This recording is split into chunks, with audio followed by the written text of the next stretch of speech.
everybody, and welcome to College Football Corner's playoff preview. Kevin Walsh alongside Jersey Joe Archino. The matchups are set. Clemson against Oklahoma, Alabama against Michigan State. We'll start with 1 versus 4. Clemson pulling off the undefeated regular season ACC champs, the Big 12 champions, Oklahoma now. Who gets this victory? Now, I think both matches we have are really well balanced across the board. This is going to be a phenomenal one here. At the end of the day, I put a lot of thought into this matchup. I'm going with the Oklahoma Sooners to win this game. I look at the way both these teams have kind of finished out the season. I do like the fact that Clemson had to have that test in the ACC championship game. I think that always helps get you ready. It keeps you a little bit more honest. But I just look at the way Oklahoma closed out their season, the way that their offense is just clicking on all cylinders. I think Baker Mayfield has done a phenomenal job at not turning the ball over. He has extreme command over this offense. Bob Stoops' defense has gotten better and better over the course of the year. I think both teams are very good. It'll be a very tight one, but I'm going to go with the Oklahoma Sooners to get the win.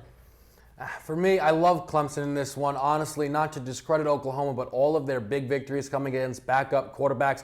Deshaun Watson is going to be the best player they've seen all season long. He's a strong Heisman candidate, and I think Dabo Swinney and his team gets a victory pushing on to the final.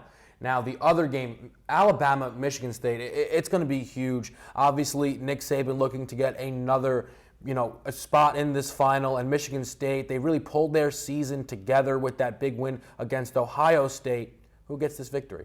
Well, I mean, you have Mark D'Antonio and Nick Saban, two of the best in the business, and Mark D'Antonio's team is always ready for the big games. They always seem to find a way to get in that second gear and elevate themselves.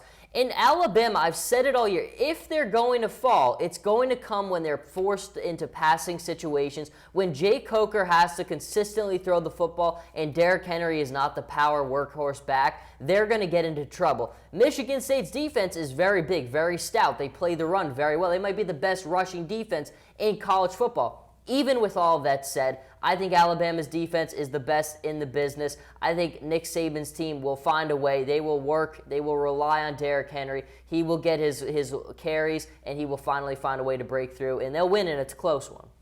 Again, I have to disagree. I think that Alabama's defense is phenomenal, but in the SEC, especially this year, sometimes your secondary is not tested enough due to the lack of quarterback play, and I think Connor Cook is going to be the best quarterback that they've seen all season long. And you mentioned the run defense of Michigan State is absolutely no joke. Now, I'm not saying that they're going to stop Derrick Henry, but you're definitely going to see Jay Coker need to throw, and we've agreed all year long that is not a winning formula for Alabama, and that's why I think Michigan State gets the victory. But we'll have to see how those things shape out. Kevin Walsh, Jersey Joe Archino. This has been College Football Corner.